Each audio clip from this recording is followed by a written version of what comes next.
महिमा श्री राधा रानी की। एपिसोड 85। अब तक आपने देखा दिव्य माला के प्रभाव से हाथी का शरीर दिव्य तेज से चमकने लगा और वह इंद्र को वहीं छोड़कर जंगल की ओर भाग गया। इंद्र के कार्य से दुर्वासा ऋषि क्रोधित हो गए। अब आगे क्रोध भरे स्वर में दुर्वासा ऋषि ने कहा, राज्य श्रीमद में चूर देवराज इंद्र, तूने इस दिव्य माला का त्याग करके मेरा अपमान किया है।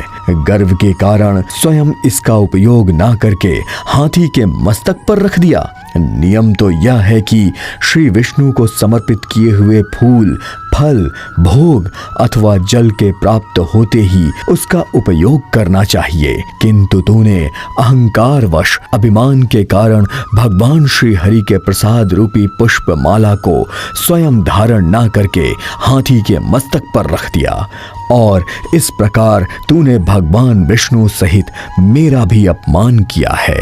यदि तू पुष्प माला धारण करना नहीं चाहता था तो विनय पूर्वक मुझे लौटा देता, किंतु तूने ऐसा नहीं किया। पूर्ण रूप से तूने मेरा अपमान किया है। तू ऐश्वर्य और वैभव के मद में इस भांति लीन हो चुका है कि उचित और अनुचित का ज्ञान ही नहीं रहा। अतः इस अपयश के कारण मैं तुझे श्राप देता हूँ।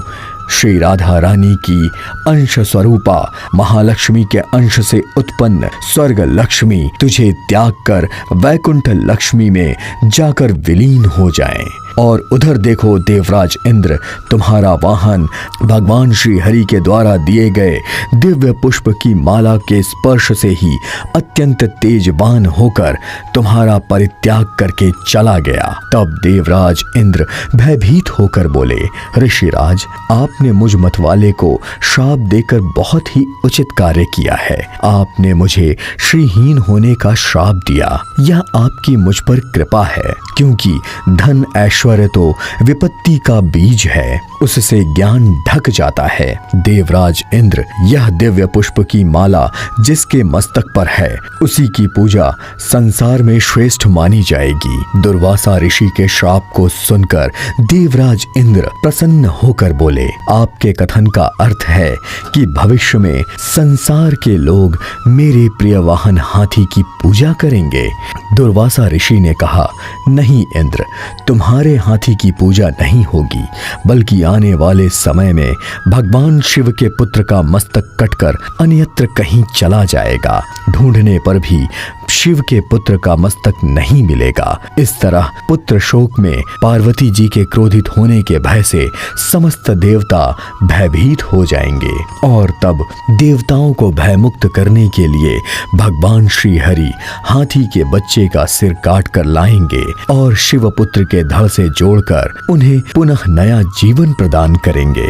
इंद्र बोले, किंतु ऋषिराज, भगवान श्री हरि जिस गज पुत्र का मस्तक काटेंगे उसका क्या होगा? देखिए अगले एपिसोड में धर्म सिनेमा YouTube चैनल पर। देखते रहिए महिमा श्री राधा रानी की 1000 से भी अधिक एपिसोड्स